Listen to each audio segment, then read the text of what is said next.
আসসালামু আলাইকুম, সবাই কেমন আছেন? আশা করছি সবাই ভালো আছেন।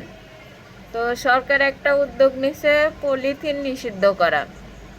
কারণ পলিথিন বা প্লাস্টিক পণ্য আমাদের জন্য কতটা ক্ষতিকর এটা সবাই জানে।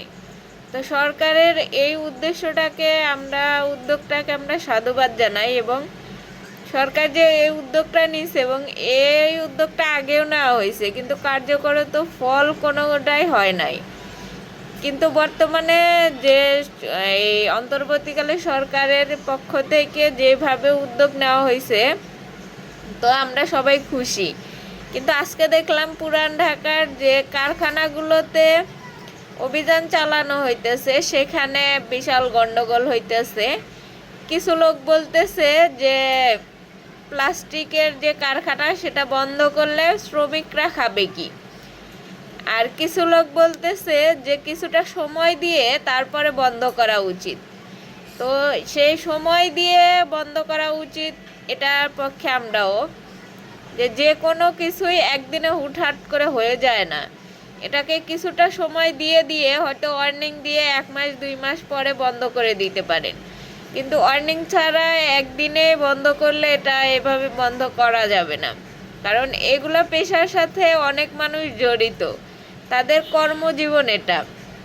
তো সেই দিক থেকে চিন্তা করলে এই কারখানাগুলো বন্ধ করার আগে এই যে যারা আছে তাদেরকে আগে 1 মাস আগে নোটিশ দেওয়া, তারপরে বন্ধ করা।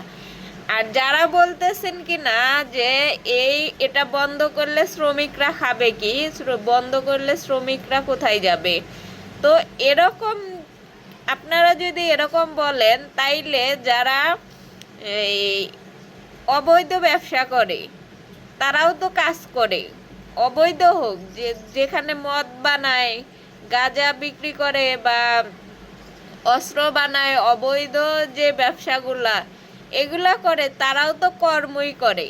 এখন তারা কর্ম করে বলে কি তাদের এই ব্যবসাকে বৈধ বৈধ হয়ে যাবে? তাদের এই কর্ম কি বৈধ হয়ে যাবে?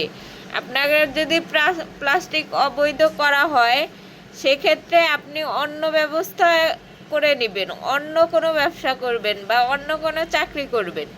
তো সেক্ষেত্রে আপনি বলতে পারেন না যে এই প্লাস্টিক বন্ধ করা যাবে না, তার জন্য অনেক শ্রমিক বেকার হয়ে পড়বে, এই জন্যই প্লাস্টিক বন্ধ করা যাবে না। এটা তো কোনো সমাধান না। এখন আপনি অন্যায় পথে কামাই করবেন আর সেটাকে মানে কর্ম হিসেবে নিয়ে সেটাকে বৈধ বানায় ফেলবেন।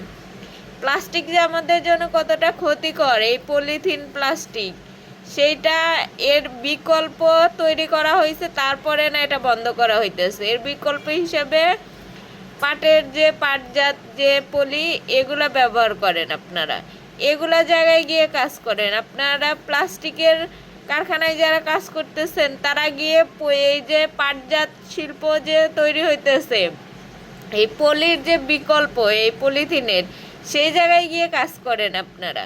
আপনারা এই যে পাট দিয়ে ভুট্টা দিয়ে তৈরি যে ব্যাগগুলা তৈরি হইতেছে, সেখানে গিয়ে কাজ খোঁজেন বা সরকারের কাছে এরকম আবেদন করেন। এটা বলতে পারেন না যে আপনারা কর্মহীন হয়ে পড়বেন দেখা এই বন্ধ করা যাবে না পলি।